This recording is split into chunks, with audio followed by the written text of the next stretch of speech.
We're live on Facebook. Okay. We hit broadcast, and I'll bring everyone in here in a few moments.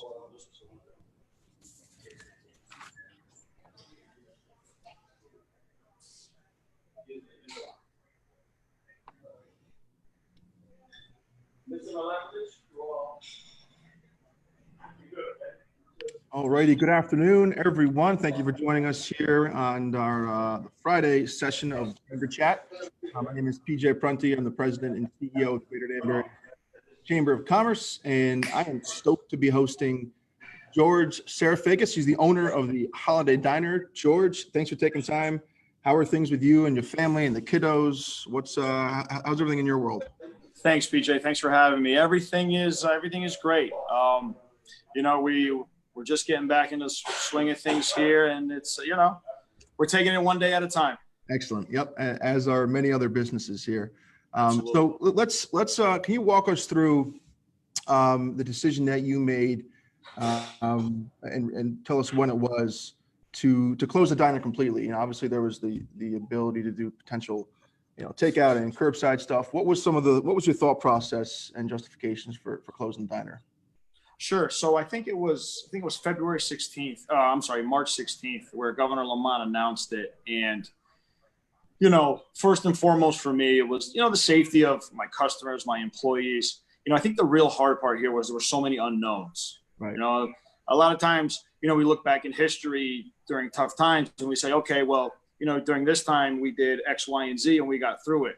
And I think the hard part here was there was really nothing to look back on, right? I think this was sort of new ground for a lot of people. And for me, I think at the foremost was, it was really the safety of my employees. Sure. They've been so dedicated to me. They've been with me for so long that I really didn't want to put anyone in a situation that they didn't want to be in, and also another part of the decision for me was, diners are mostly dine-in places. Yeah, we do to-go orders, but it's not a huge part of our business model. So I wasn't as confident that we would be able to sort of make up even a small fraction of that. And so, it's hard to gauge the comfort level of a lot of the customers, right? Because again, this was new to all of them too, right? This was new to all of us.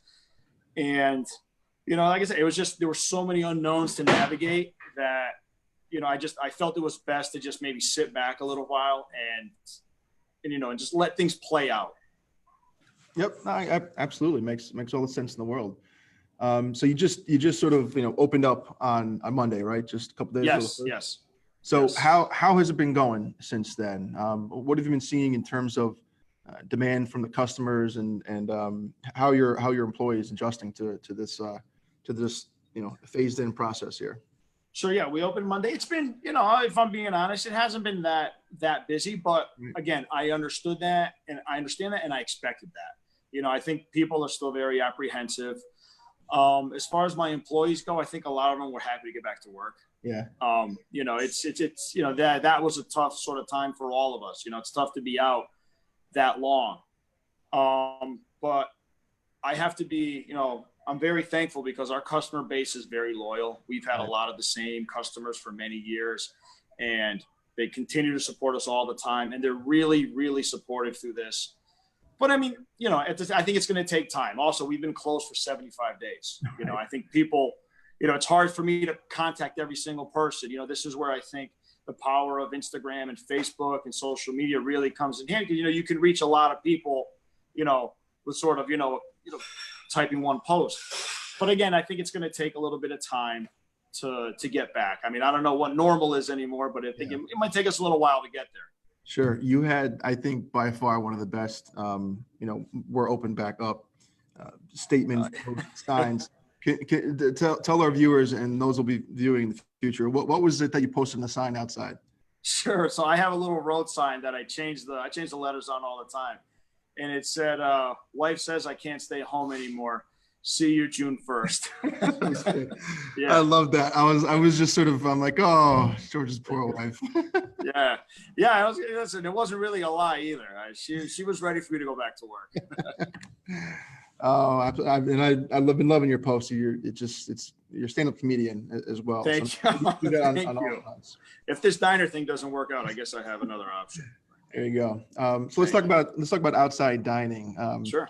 What is that something that you're looking into for the remainder of phase one? I just saw that Governor Lamont bumped up the, again, everything's sort of tentative, the phase two portion to June 17th, I believe. June 17th. Yeah. So outside Yeah. dining, something you're looking into? Yeah, absolutely. We set up a couple tables outside already, and I'm working on the permitting process with the city. They've been very understanding. They know that this is a tough time for a lot of us, and they are requiring us to get permits, but they're very understanding about it. They're sort of walking us through the process, which is great. Right. And I have, there is a demand from the customers. Like I said, my really loyal customers, they like it. They want it. They want to be able to come sit outside. It's a great little added feature. Obviously weather dependent and all that stuff, but people really seem to enjoy it, and it's definitely something, for us as we're looking to ease back in. I think it's a great way to get started. Yeah, absolutely. It makes sense. So let's talk about some of the measures that you're taking to protect both your employees as well as the customers, both now during phase one and then ultimately in phase two when indoor dining comes back. Sure. I mean, look, in the restaurant business, we've, it's sort of been, I think, stressed from day one, clean. It's, there's a saying we have: if you have time to lean, you have time to clean. And, we're trying to follow as best we can with everything the CDC says. Because, I've read through it all, and what they're saying is right. It's the best way to approach this. So, it's just constant cleaning, constant wiping, constant changing of gloves and masks, and, limited touch. It's best we can. Look, we're people, we're humans, we use our hands to touch things, but, stressing, washing your hands all the time. We did it a ton before, but I told my employees you have to do it double now. Right. We can't really risk anything right now. It's the unknown that sort of scares us all. And just, constant cleaning. We're on top of it all, separating the customers, telling them if they're not feeling well, they do have to stay away. Obviously you don't want to send business away now, but, at what cost are you going to bring somebody in? Right. Absolutely. It's tough, but, like I said before, the restaurant business, it's something we're used to. I think any good, successful restaurant knows that cleaning isn't an optional thing that you do once a month. It's something you do. It's part of your daily routine. Right. And it's something that, we've stressed for a long time, and I think everybody should too. Yeah. Good point there. So for those that are participating live on the chat here, feel free to submit a question through the Zoom chat feature there at the bottom of your screen there. If you want to maybe you can put an order in as well if you want to get some a late lunch. You can send live orders there. So what are some of your thoughts on any potential long-term impact in the restaurant industry, sort of as a whole, and maybe on your diner? Sure. I've heard the term a lot, new normal, right? I understand that, it is, there are so many new factors now that we have to consider. And I think one of the big thing is, of course, is customers' expectations and their, and their apprehensiveness and, how they're feeling. So, I really do think it's going to take us a while to get back to, where we were, let's say February, right? Where everybody was in February, it will take us a while to get back. And now one other difficult thing is that there's added expenses, right? We have all these, the buying of gloves and masks, which actually the city has been really, really great about. They've run these mask programs. They've given out thermometers. The city's been really good and really proactive on this. And, and I think a lot of restaurants in the area appreciate it. But, again, it's going to take a while. People are still going to be apprehensive. People don't know, they constantly talk about second spikes. They're talking about all kinds of stuff. So I think that it's going to take a while for people to sort of warm up to the way we used to be. Yeah. To be able to, the large crowds in one room.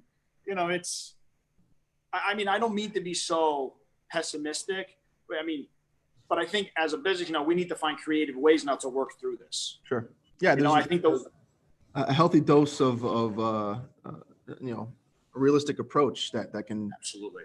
that, And I that think this should be good for a lot of businesses, you know, and it's sort of learning to manage, you know, your own inventory, managing, you know, like for us right now, we're looking at our menu and we're saying, okay, you know, what are some, like, you know, when things are good, if something doesn't sell so well, you know, you sort of use the law of averages and you say, okay, well, you know, I have a handful of people that want it, so we're just going to keep it. But now, you know, you really start to dive deep into these details and say, okay, well, you know, we need to learn to save wherever we can, you know, and just be, you know, be really smart about that. And, you know, we're looking at, you know, things like that. We're looking at more creative ways to bring money in and just being very, very cautious about the money going out. Sure, that's a great point. Well said there, George.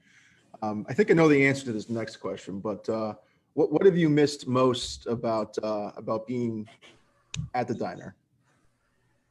You know, I've always said the diner counter is a great place. It's a great place to be a fly on the wall and just listen to everything they have to say. It really is the people. I mean, that, you know, we have a saying, the best part about a business is the people. The worst part about the business is the people, right? You know, you have some great people and you have some tough ones, Right. but it truly, the people are what make it, you know, it's what makes it easy. We come in on there, we have conversations, you know, we get, you know, especially in a diner, you get people from all walks of life, top to Right. bottom, left to right, corner to corner. And, you know, the stories they tell you, the things they ask you, they're funny, they're crazy. That's the part I miss. You know, that was really, really tough to be away from, you know, and the coffee. Right, and the coffee. There you go. And that's exactly what I anticipated your response was going to Yeah. be. So, Yeah. so let's talk about some of the things that you were able to focus on. I'm realizing that there was obviously still some attention you needed to give to the business, of course, but what you know, having the diner closed, what did that sort of allow you to shift some of your time and energy towards? So I have two kids. My son is going to be 2 tomorrow, and my Wow. daughter, she's 4 months. So, you know, I think the silver lining in all of this was I was able to stay home and spend some time with them. You know, the restaurant business, it demands a lot of your time. It's just the way it is. You know, you can try to manage it from a phone or, you know, out of office as best you can, but it's nothing like being there. And, you know, I just had 2.5 months where I was able to stay home and spend time with my wife and my kids that, you know, well, I never imagined I could do. And, you know, maybe we'll never get this again. Yeah. You know, I kind of hope not, but it really was, you know, the silver lining, like I said, the silver lining was I got to see them and I got to spend every day with them. And, you know, I haven't done that. You know, there's so many times where I wake up early in the morning and I'm gone before they get up. Sure. And by the time I get home, they're asleep, you know, so I don't see it. Like even, you know, now we've opened and I've got a lot going on. I haven't seen them for a couple of days. Right. You know, that's been the tough part, but also, you know, it's also, you know, it was sort of a reality check for business too. You know, all of a sudden, boom, you know, we're closed. Right. So I started to look at, you know, again, more creative ways to do business, you know, stuff to change. We were able to get some work done here at the diner that, you know, that we couldn't really do otherwise because, you know, we're open every day and people are always constantly around. So it was really good in that sense. It was sort of a good, you know, way to relax and refresh a little bit. And now I'm ready to go. Excellent. Yes. Just a reminder, anyone who wants to submit a question to George, feel free. I'm surprised that this one hasn't come in yet, but I'll pose it to you. What is, and be careful with this answer, what is your absolute go-to / comfort food at the holiday diner? Like what do you just, absolute which one Cheeseburger Club. Cheeseburger Club. Cheeseburger Club. I am a sucker for a cheeseburger club. It's funny because, you know, obviously if you couldn't tell from my last name, that's like 12 syllables, we're Greek. So every summer we go to Greece and we spend a lot of time there. And every time on the flight home, I always say to my wife, I can't wait to have a cheeseburger club. I mean, and it's so funny because you go to Greece and we go to Italy a lot because my wife's Italian. So we have some of the best food you could ever imagine, right? Yeah. You know, we have all kinds of food and wine and coffee and all the greatest stuff. And every time I'm on that plane, I say, I just want a cheeseburger club. I think you guys have a cheeseburger salad too, or something like that. Yeah, right? we do. We have a burger salad that's been really, really popular. I put it on the menu a few months back. We got a couple of people at City Hall that really love it. They're big time supporters.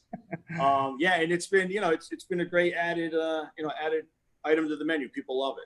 Excellent. I love it. It's like a good balance between, let me get my greens and, Right, you can get a burger, but in a healthy way. Right, exactly. Excellent. George, anything else that you'd like to add to the conversation this afternoon? For everyone listening, I hope, I wish everyone the best. I know this is tough times.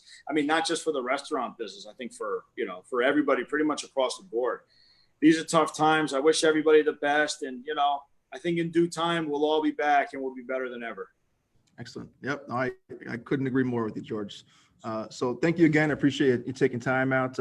My best to you and your family and the team at Holiday Diner. Absolutely. Thank you, PJ. You're a good man. Shout out. Thank you. You make me blush. A quick shout out to Amelia Anderson. She's our director of communications. She's been helping us out, get all the information out to our members and the businesses throughout the area. So thank you everyone for joining us. So we appreciate taking time. We've got a nice list coming up for next week. Just quickly, we got one question coming here.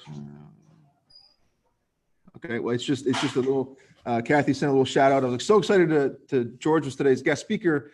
Holiday Diner is my favorite. Always great food. The menu's perfect size. That's true. That is a very good point. Right? It's just the menu is ideal size. Staff is we did that. We did that about a couple years ago. We really cut back. I think we all know a typical diner menu is like an encyclopedia, right? And we sort of took a different approach to that, and we really cut it in half, and we've had a really good response. So thank you. I appreciate you guys recognizing that. Excellent. Well, thanks again, George. Always a pleasure. We'll be in touch. You know that we're here for you. Give us a call if you need anything. Thank you, PJ. Thank you. Stay well and stay healthy, everyone. Take care. Likewise. Thank you. Take care.